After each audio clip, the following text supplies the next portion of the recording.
When conservative talk radio host Rush Limbaugh died, it ended a national coast-to-coast reign unprecedented in broadcasting history. Rush single-handedly revived AM radio and redefined the way Americans talk about the big issues. Instead of visiting the national debate every 4 years during a presidential election, Rush made us think about politics for 3 hours, Monday through Friday, every weekday. Add to this 24-hour cable news and social media, and today we're constantly on the intake. Our souls submersed in nonstop information and commentary. America's argument never really ends. Today we'll meet a radio talk show host who's been thinking a lot about his role in shaping the conversation and how we might mend some of America's deepest divisions.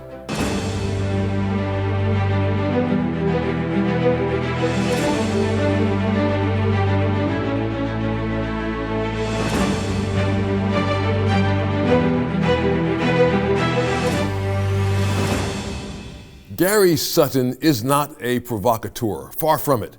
He's a former social studies teacher who uses his airtime on WSBA in York, Pennsylvania as a classroom, not a wrestling ring. But how does he hold an audience's attention? Who wants to listen to a talk show where no one is yelling or making fun of the other side?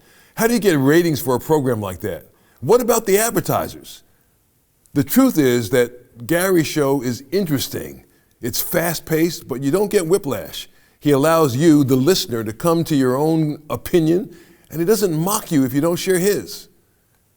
Gary, welcome to State of Independence. Thanks, Joe. Good to be here with you. Yeah, and I can talk from experience because I've been a guest on your show, yes, which was so wonderful of you, and I just loved it. I loved talking with you. I love your spirit, and I love it that you have an opinion and that you love the country, and yet and still you're willing to talk to people who may not agree with you, who may share a different opinion, that you think it's important for other people to be heard. That's different in today's environment. I mean, today's environment is shaped by your capacity to fight. Well, I welcome people who don't share my opinion. In fact, they get more airtime. I'll tell you a little secret, because I don't know what makes them tick, and I'd like to hear what makes them tick. I'm always thinking back to some of the calls that we've had over the years, and one lady called me the one time, and she said, you're pretty one-sided on this issue. I said, you're right. I said, I do have a side. But the interesting part about it is I want to hear your side, and I might just switch over to your side if you have a better argument than I do. But I said, I have pretty good principles, and I can explain why my side is what it is. But I said, I hope you're as good explaining your side. Let's have a conversation. And it's interesting when you invite people into that kind of atmosphere, because now it's not the hit and run that you see so much today it's more of a sharing of why we believe what we believe. And I think that's the only thing we owe each other, is to believe what we believe, to be able to explain it, and to be willing to listen to someone else and be able to synthesize that into something else where we can come back tomorrow and do it again. You've obviously learned this over the years, how to do this. And I have so much respect for you, Gary, because I was on talk radio for about 2 years, mm-hmm. and I had decent ratings the first year, but my ratings kind of fell off the second year. And that's what keeps you on the air, is right, your ability to attract people. And you've been on the air all these years as a real star. And you're very humble, which is wonderful, very, very Christian. But it's a hard business. It's a hard business. I mean, how'd you get started? I got started by accident. I started by I was a basketball coach for 41 years of my life, and a teacher for 25. And so I was doing the basketball games and so forth, and I ended up going out part-time, covering the Rose Bowl in 1995 for our station. And while I was out there, our program director said, why don't you do a talk show out there while you're in the press box at the Rose Bowl? Well, I was already awed by Pasadena, and I was already awed by the press box, which holds 1,500 people there. I had never done a talk show. And so I said, well, how do I do it? They said, well, just tell the guy to drop a line and then put together a show and call back to York, and we'll set it up here with the director, and you go through it. So I said, okay. So I asked people like Bobby Bowden, who was walking around, would you be on my show? And I figured I could only get yes or no. Well, people said yes. And so anyway, we did the talk show, and Penn State won, which was great. Got back, and he said, you did pretty well with that. He said, why don't you start doing a show? And I was still teaching then. He said, why don't you start doing this show at 10 o'clock on Saturday mornings? I said, who listens to radio at 10 o'clock on Saturday mornings? He said, well, no one. He said, but you can practice doing a talk show. And he said, maybe you'll get better at it. And he said, we'll put any of our make good commercials there at the end of the week. No one will be listening. He said, you can do whatever you want to. And he said, it'll be on for an hour and we'll pay you $25. And I said, well, that sounds really attractive. And, so anyway, I started doing this show, and 6 months later he came in and said, you're getting ratings. I said, is that good? He said, yeah. I said, okay. He says, well, let's go 12-2. So then 6 months later he said, you get more ratings. I said, is that good? He said, yeah, let's go 12-3. I said, listen, 6 months, if we get more ratings, I'm running out of hours in the day. So anyway, that's where I kind of got started, and it led to actually a 9 to noon show. A little bit later on, I got out of teaching after 25 years and was invited to do a talk show, which was a sports talk show for 2.5 years, but then that kind of phased out, and as shows tend to do after a short period of time, and we get into this 9/11 or 9 to noon show, and we were trying to figure out what it was going to be. And I remember when the guy presented it to me, he said, well, so what will we talk about? He says, well, like the Shrewsbury sewer plant. And I said, well, that sounds really exciting, 9 to noon and the Shrewsbury sewer plant. I don't know weekdays if people will buy into that. And of course, I have Rush Limbaugh right after me at 12 o'clock, so now you've got some responsibilities there, getting the listenership to Rush Limbaugh. Anyway, we didn't know what we were going to do, and then 9/11 came, and I was doing my show out at the York Fairgrounds during an event, and 9/11 came. And it started just before my show and just after, when the 2 planes hit the towers. And it was at that moment that I knew exactly what we had to do and what we were going to talk about, and it's been like that since 2000. So kind of an interesting metamorphosis, and since that time I've had a chance to cover the White House and conventions, and been all over the country with my show, and had a chance to go to a lot of different places, meet a lot of different people, and have just about anybody seen on TV on my show, talking to them, from President Obama to President Bush to other people. So it's been a real fun time. You seem to have a real love for people. It just comes across when you talk to people in your whole manner. I'm sure that's probably what you liked about teaching. And then it morphed into this, where you get to talk to a whole lot more people than you ever could in the classroom. And every day, no less. People have often asked me what the major thing is that a talk show host should do. And I think we're misnamed. I think we should be called a listening show host, because it's listening. I think when you listen, truly listen, the art of conversation starts to come about. And when you listen and then you synthesize to another level, and you're able to take the conversation beyond, well, I believe A, well, I believe B, well, what about C? Well, you're an idiot. That's where a lot of the conversations are right now. Instead of, what about C? And why do you believe what you believe? Why do you think what you think? Where did you come with that opinion? What do you think of this position? What if we talked about this for a second and put these things out on the table? And all of a sudden, you really start to get to the heart of matters, where we want to be today. A conversation only is a conversation if 2 sides are listening. Right. If they're not listening, then you have a hit and run. And that's not what I think we want to do. But unfortunately, that's what serves as conversation in our society too much right now. How do we get it to the point where people are willing to listen to what folks have to say who don't agree with them? I mean, it's gotten to be so polarized in the country. No matter where you live, people have taken sides, and they're like sharp lines in the sand. Yeah. And they think what they think, and they believe what they believe, and they really don't want to hear. They don't really care to hear what the other side thinks, and they may not even. And oftentimes the other side becomes everything that they aren't. So right. The other side becomes, if you see yourself as an American and patriotic, the other side is less patriotic, less American than you. You know, they're on the wrong side of the issues. They don't care, and they're the enemy. And here it is, we're one country. I spoke recently at a conference where I said, we're all Americans. We're not each other's enemy, mm-hmm. right? We're not. You know, people who don't agree with me are not my enemies. People who are in the other party are not my enemies. They're Americans, just like I am. How do you, on a radio show where you need to get ratings, mm-hmm. To stay in the air and to make money for your station, how do you deal with that? I think people want to hear you make sense, and I think they want you to, at least in my area, they want you to do so in a nice, even manner. I believe that. We have fun. We do different things on the show too, and we have a good time. But you also, President Biden, for example, is my president. Whether I voted for him or not, he's my president. I've had people say, he's not my president. He's my president. President Obama was my president. President Trump was my president. President Clinton was my president. And you address people with the kind of respect you'd want to be addressed with. I think there's something in the Bible about that somewhere. But I think also, in my case, I want people to come in knowing that they're going to be heard. And so many times I've heard people say, I'm not a very good speaker, to me. I say, well, I'll decide that. I said, or people come in, you hear people, they're a little nervous. And yet when they get done, in their unvarnished way, they have just given you the most brilliant thing of the day. And just think, if you didn't listen for that, you wouldn't hear that. And so I think to answer your question, coming back to this, the very first thing we have to do is we have to respect one another. That we have an opinion.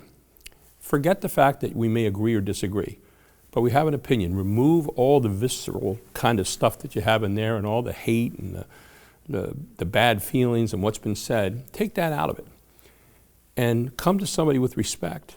And the moment they try to take it in another direction, say, wait, let's stop. I really want to hear you. I really want to hear what you have to say. And I really want to hear how you got to the point of view you got to. And, you know, it's amazing how people will feel disarmed at that moment when you ask them, because you've just given them the respect of really listening, and look them in the eyes and hear them and hear what they're not saying and watch the body language. Stay away from social media, all right, unless you're going to be social. You know, one of the things I say, if you're going to be on social media, then be social. If you're going to be on social media and be unsocial, then you're wasting your time, because what you're doing is shutting people out of conversations and you're just hitting and running. That's not the way we're going to have a conversation. It starts with respect. It starts with truly listening to people and listening to all the things that they're having to say. And I call it being a sensitive listener. Sensitive in every sense of the word, where you are really tuned in to every little thing that they're saying and doing, and then try to elevate that conversation to another level. And I'll tell you what, I know it sounds simple, but when you do that, when you focus, and then in my case, when you let God kind of guide you and realize you're not in control, He is, and your job is to let people see your light, I think it really makes a heck of a difference. Well, you're letting God use you. I love that about you, and you're doing it without wearing it on your sleeve. And you're very modest. You know, you are a great listener, but what you have is what great chefs have. You know, anybody can cook a steak, but a great chef can take a steak and manage to draw what's delicious about the steak out of it. And that's what you do with your guests. You bring somebody on air, and you're able to draw what's wonderful and sweet about them out of them, so that everybody can see it and hear it and understand it and taste it. And that's a special gift. That's a gift that God has given you. Well, I think it's more, everyone has got a talent, and it's our job to, I know I coached for a long time in basketball, and one of the things I used to tell my players is that you play to your strengths and play away from your weaknesses. Okay, and then you take your weaknesses and you develop them into strengths. And so when people come in, I really do want to know what makes them tick. I want to know what about them is really their essence. And, you know, when you're not looking at them and when you're sensing them through a wire or through a signal, it's a whole different thing. And now you're sensing all kinds of different things they're bringing in, a hesitancy, or they want to come in. And I was always one. When I started my radio show, I gave myself a couple of rules I was going to do. Number one, I wasn't there just to change minds. I was there to give you something to think about you weren't thinking about when you came in, and you're to give me something to think about I wasn't thinking about when we came in. And when we can walk away, we're more full of information and something to consider. Number two, if you come in with your dignity, you're going to leave with your dignity. Unless you decided to have the gunfight at the OK Corral, which I'm also capable of doing, but fortunately over the years that has been the exception, not the rule. I don't prefer to do that. Number three, if you disagree with me, you're probably going to get more time, because I want to know how you came to your decision and what you did. And then I want to be able to either propose a third alternative or to congratulate you on your thinking, but you're going to get respect. And those were kind of the three major things coming in. And number four was let God kind of control the show. Yeah. Someone said, how do you do that? I said, well, if I don't let God into my show, why am I there? Because He's got to be in everything. Yeah. And He's got to be at the base of everything. So every day before I go on the show, I talk to God in prayer before I talk to anybody else. I figure a talk show host, who better to talk to, right? And who better to listen to, more importantly. Yeah. Yeah, that's the right attitude. Seek first the kingdom of God, His righteousness. Yes. That's a blessing to be able to do that. People nowadays like to categorize themselves. People say, I'm a conservative, I'm a Republican, I'm a liberal, I'm a Democrat, or I'm a moderate, or I'm an independent, or whatever. And then they whatever they think that box is, they like to stay in it. Do you think that's good or healthy for America? What you seem to be proposing is why can't the best ideas win? In other words, you aren't putting a label, you aren't having any kind of a preconceived notion. You have an opinion, but you're open to hear. If there's a better idea, you want to at least hear it. I was called a libertarian, a liberal, and a conservative 3 straight days one time. I thought, that's pretty good. I've covered kind of the whole gamut. But I tell people constantly, I probably have conservative values, but I never keep score. I grew up, my parents taught me, I don't remember ever learning a whole lot about Republicans or Democrats too much. I learned about life. I'll give you an example. We were traveling in the South one time. My uncle was the commandant of Beaufort Air Base, the Marines, and we were traveling down to the South. It was the early 1960s. And we stopped to go to the bathroom, and we saw there were 2 bathrooms and 2 water fountains. One for people of color, one for people not. And I said to my father, Dad, my father was a principal, and very wise man. And I said, Dad, why would you have 2 bathrooms here? And he said, because there's still some really ignorant people in the world, son. That was where I was taught about, fellow people.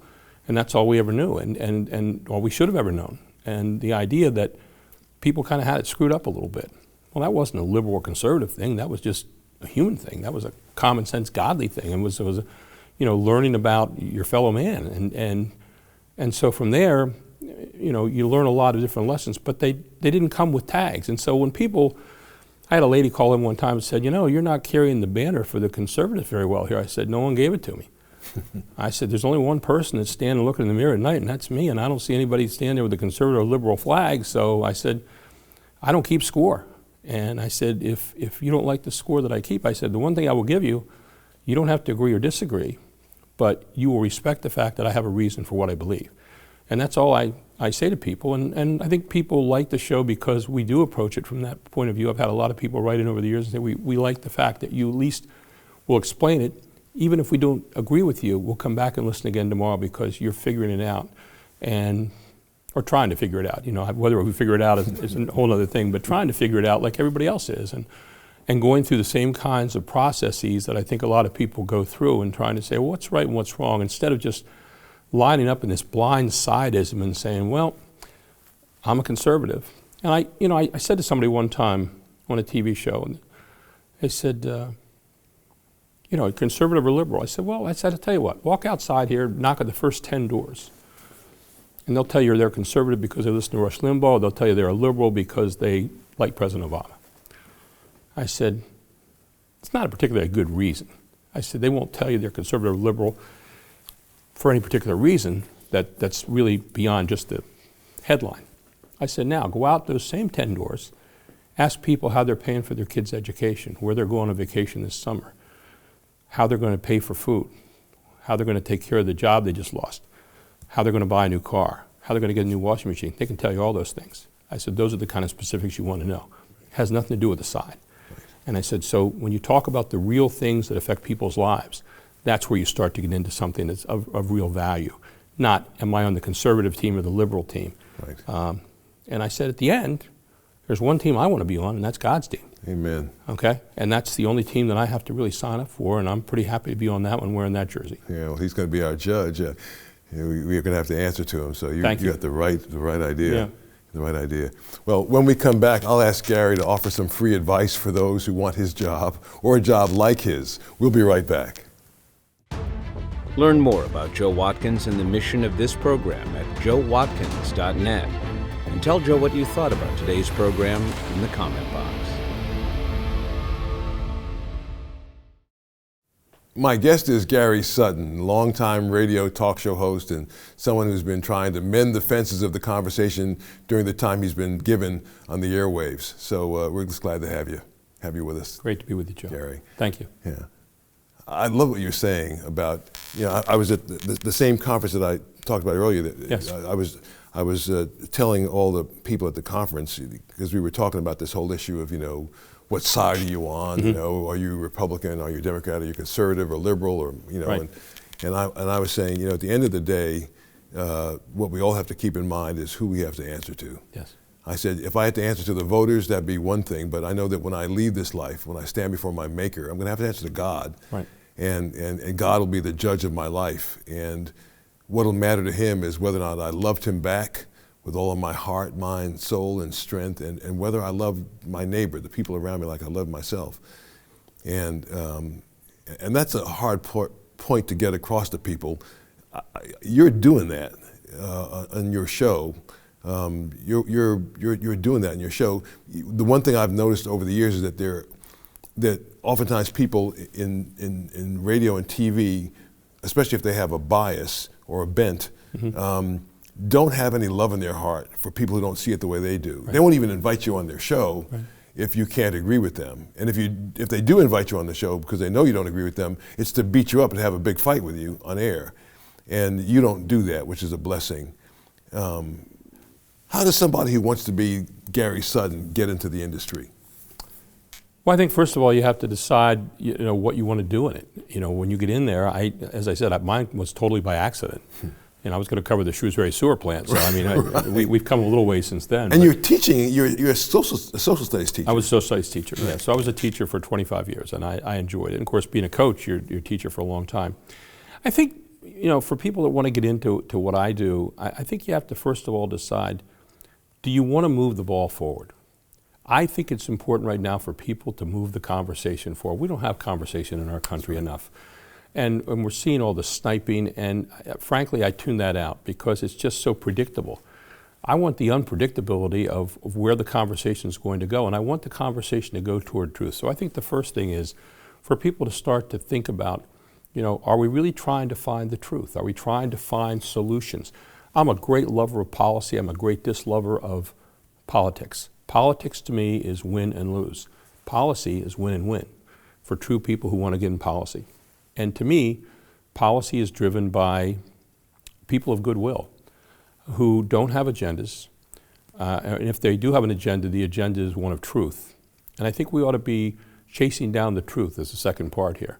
So the idea of listening, the idea of wanting to have good policy, the idea of having it be true policy, the idea of being able to look yourself in the mirror at the end of the day and say, you know what, I did a better thing today for my country or my area that I live in, whatever it might be. I feel pretty good about that, and tomorrow I'm going to do even better. And the idea of letting people see God's light inside you when you're doing the show. When people pass by me, I want them to be better off at the end of the day because they passed by my show, or they tuned in, or even if they heard a moment. I want them to be better off for that. And if you do those things, it seems to me that you might be headed in the right direction to be a talk show host. It's a neat calling. I love it. People say, when are you going to retire? I said, the first day I go to work. Haven't gone to work yet. So I'm enjoying it every day. I feel about it now at 70 like I did at 20. Although I wasn't doing it at 20. I was doing it about 50 years old when I started full time. But I got to tell you, it's a really neat calling. And the chance to hear people every day, not knowing exactly what your day is going to be, but thinking about how people are going to react to different things. I get up in the morning and I have about 15 different ways that I plot that people might react to a certain topic that I have. And I'm always most enamored when number 16 comes up and you've got to react to that in the moment and think about it. And you think about it in authenticity, in real life. And you think about it in terms of your principles and where you come from. And then you respond in such a way. And I won't say I've never responded poorly. I have from time to time, and I'm not proud of that. But by the same token, I think most of the time when you let God be your compass and when you stay there and you are guided by that throughout, you're going to get it right most of the time. Okay, we'll still screw it up a little bit because we're people, but we get it right most of the time, and just really listen with your heart and your soul. Yeah, that's wonderful. That's wonderful. Well, his name is Gary Sutton, and you can catch him weekdays at WSBA910.com, no matter where you are in the world. He's a voice of kindness, reason, and grace, and he's made a real difference for his thousands of listeners. Thank you, Gary. I'll be back with Jeff Coleman and closing thoughts in one moment. Learn more about Joe Watkins and the mission of this program at joewatkins.net. And tell Joe what you thought about today's program in the comment box. And now we'll talk to our great producer, Jeff Coleman. Well, when you say radio talk show host and you say kindness or civility or grace, those two things really generally don't go together. That's right.